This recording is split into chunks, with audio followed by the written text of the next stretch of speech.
नाही सर या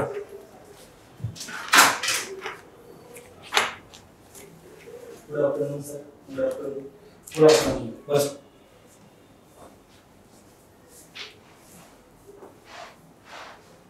कुठून आलात बरं तुम्ही? सर मी जालना जिल्ह्याचा रहिवासी आहे. तालुका करतो मुक्काम पोस्ट राष्ट्रीय माझं गाव आहे सर. बरं. पश्चिम महाराष्ट्राच्या तुलनेमध्ये मराठवाडा तितकासा विकसित नाहीये, काय कारण आहे त्याची? सर पश्चिम महाराष्ट्राचा जर आपण विचार केला तर सहकार क्षेत्र मोठ्या प्रमाणात प्रगत झालेला आपल्याला जाणवतं. त्याचप्रमाणे सर इंडस्ट्रियलायझेशन पण मोठ्या प्रमाणात पुण्यासारख्या ठिकाणी झालेलं आहे. त्याच्या तुलनेत मराठवाड्यामध्ये सर विकास तेवढा झालेला आहे. त्याचप्रमाणे सर पायाभूत सुविधा, राजकीय नेतृत्व पण आपण काही प्रमाणात म्हणू शकतो. काय म्हणू शकतो? राजकीय नेतृत्व चांगलं आहे, वाईट आहे, काय? सर वाईट म्हणून नाही शकत आपण, पण मनात असं पार्टिसिपेट. एखादा प्रदेश जो असतो तो विकसित होण्यामागे राजकीय नेतृत्वाबरोबरच इतर कुठले घटक कारणीभूत असतात? सर संसाधनाची पण गरजेची आहे. संसाधनाची गरज आहे. त्याचप्रमाणे सर पायाभूत सुविधा. तुम्ही जालन्यातून आलेला आहात. हो सर. मराठा आरक्षणाची जी काही चळवळ किंवा जे सगळं आंदोलन सध्या आहे त्याचं केंद्रबिंदू म्हणून जालन्याकडे आपण बघतो. मला सांगा, मराठवाड्यामध्ये जे आहे मराठा आरक्षणासंबंधीचा जो केंद्रबिंदू आहे तो काय, तिथं काय आहे बरं? म्हणजे अदर दॅन सगळा महाराष्ट्र जर सोडला आपण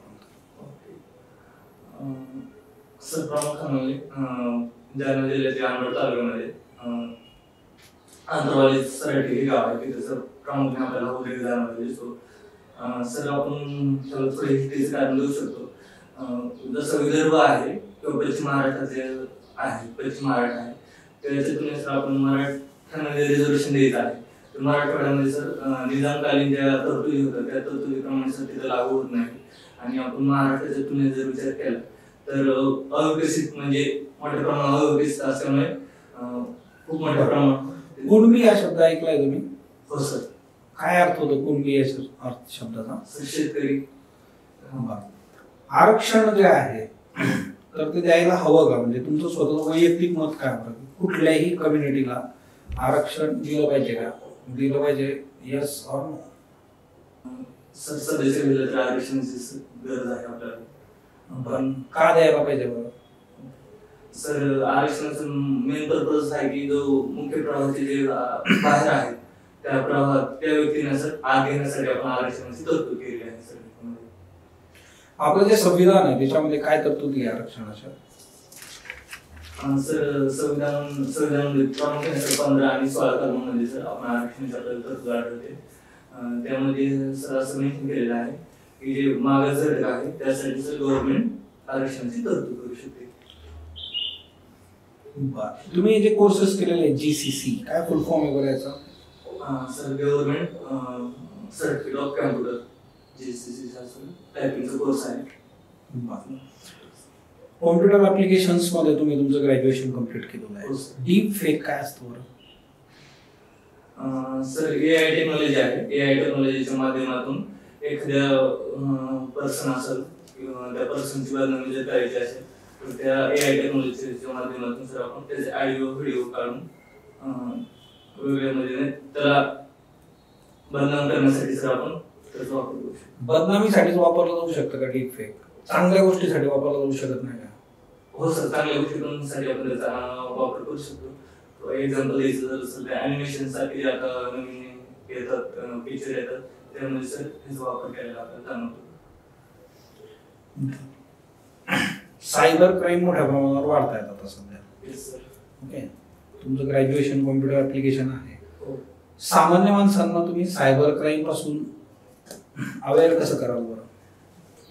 सर सर्वप्रथम सायबर क्राईम मध्ये सर जनजागृती करणं खूप गरजेचं आहे. सर सोशल मीडियाच्या माध्यमातून सर आपण जनजागृती करू शकतो. जे सोशल मीडियाचे इन्फ्लुएन्सर आहेत त्यांच्या माध्यमातून सर आपण ग्राउंड लेवलला जनजागृती करू शकतो. त्याचप्रमाणे सर लोकांमध्ये पण असा अवेअरनेस शाळांच्या माध्यमातून किंवा गव्हर्नमेंटचे जे काही सोसायटी आहेत त्यांच्या माध्यमातून अवेअरनेस करू शकतो. बरं, तुमचे प्रेफरन्सेस कसे आहेत बरं? सर माझा गट विकास अधिकारी त्यानंतर उपजिल्हाधिकारी आणि सिव्हिल क्लास. उपजिल्हाधिकारीच्या वर गट विकास अधिकारी आहे. हो सर. का बरं? सर ग्रामीण भागातील पार्श्वभूमी म्हणून माझी पहिली गोष्ट. त्याचप्रमाणे सर ग्रामीण भागात काम करण्याची जी काही आहे सर ते मला वाटतं ग्रामीण भागात चांगलं पोस्टिंग शहरी भागात झालं मग कसं करायचं बरं? तुम्हाला डील करता की शहरी भागातल्या गोष्टी? हो सर, नक्कीच माझ्या त्या गोष्टी न्याय देण्याचा प्रयत्न करेल.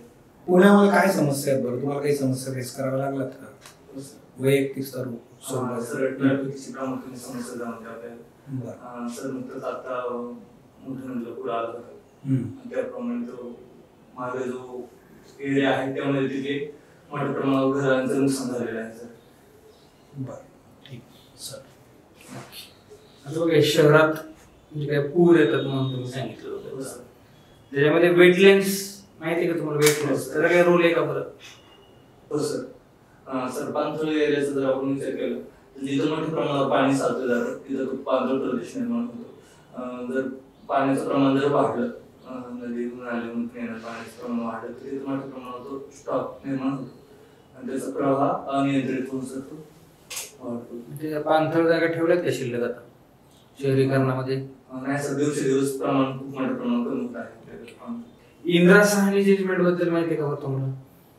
कधीच आहे कशाच्या बद्दल? सर इंदिरा साहनीचं जजमेंट हे आरक्षणा संबंधी आहे 1992 मध्ये. त्यामध्ये 9 न्यायाधीशांचं जजमेंट दिलं होतं.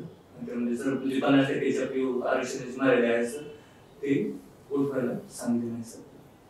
तुमच्या हॉबीज काय आहेत बरं? सर मला चेस खेळायला आवडतो आणि त्याचप्रमाणे सर मला मंदिरांना भेट द्यायला पण आवडतो. मंदिरांना भेट. ओके. वेसरा स्टाईल आर्किटेक्चर माहिती आहे का तुम्हाला? हो सर, वेसरा. आता ते वेसरा स्टाईल मध्ये बांधलेलं एका मंदिराचा बघा आता वर्ल्ड हेरिटेज साइट मध्ये समावेश केला. कोणतं मंदिर आहे सर? कर्नाटक मध्ये वेसरा मंदिर आहे ते वेसरा स्टाईल मध्ये. द्वार समुद्र माहिती आहे का तुम्हाला? हाळेबीड. हो सर, कर्नाटक मध्ये. काय वैशिष्ट्य असतात बरं या वेसरा स्टाईल? सर आपण प्रामुख्याने विचार केला तर जी आपली नागर शैली आहे ती प्रामुख्याने आपण उत्तर भारतामध्ये जाणवतो आणि द्रविड शैली ही प्रामुख्याने दक्षिण भारतात जाणवतो. सर त्या दोन्हीचा जो मधला पाठ आहे आपण कर्नाटक तो जर म्हणू शकतो त्यामुळे त्या दोन्हीचा संगम झालेला आपल्याला जाणवतो. बर. बघा तुम्ही ग्रॅज्युएशन 2016 मध्ये केले बघ पूर्ण. 8 वर्ष काय केलं बरं? आता 8 वर्ष कंप्लीट झाले जवळजवळ. सर 16 पासून अभ्यास चालू केला. तर थोडं मार्गदर्शन योग्य न भेटल्यामुळे सर माझं थोडं काही प्रॉब्लेम आले. त्यानंतर सर मी राज्यसभेचे नियम दिले कंबाईन आणि फॉरेस्टचा पण इंटरव्ह्यू दिला. राज्यसभेचा हा माझा 3रा इंटरव्ह्यू सर आता सध्याला आणि सर माझी नुकतीच आता ग्रामसेवकपदी निवड झालेली आहे. बघा तुम्ही BCA bachelor in computer application केले बघा.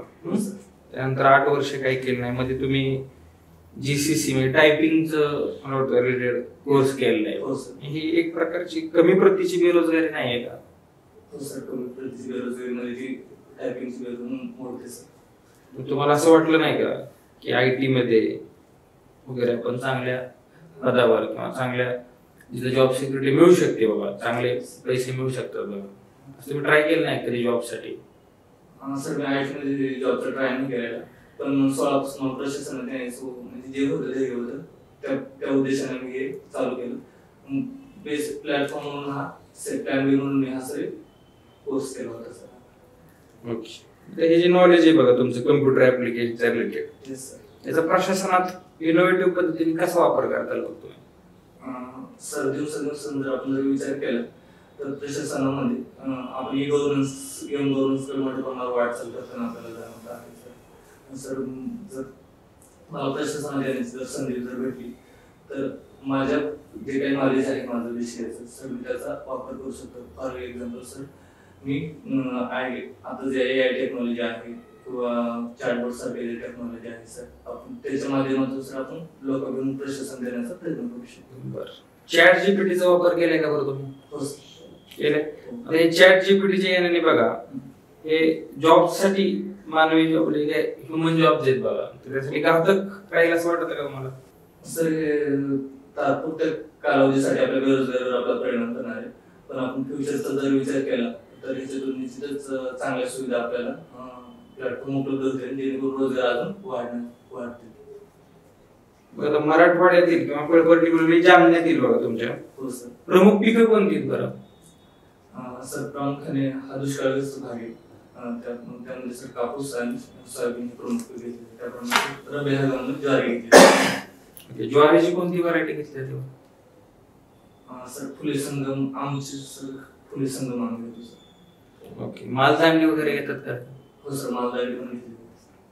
तुम्हाला मंदिरांना भेट द्यायला आवडते? हो सर.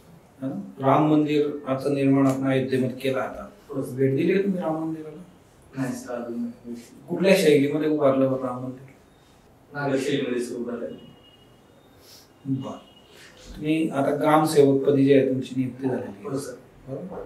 ग्रामसेवक या पदाला आता या पदासाठी दुसरा शब्द प्रयोग केला होता का सध्या? हो सर, ग्रामविकास अधिकारी म्हणून सर आता नुकतं गव्हर्नमेंटने जी काढले ग्रामसेवकांना ग्रामविकास अधिकारी म्हणून ओळखलं जातं.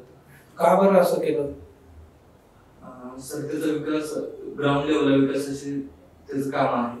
ग्रामसेवक म्हणजे जर सेवक हा केवळ आणि विकास अधिकारी हे थोडं डिफरन्स जाणवतो वैयक्तिक. त्यामुळे सर मला वाटतं की ठीक आहे, चालेल, येऊ शकता तुम्ही. नमस्कार.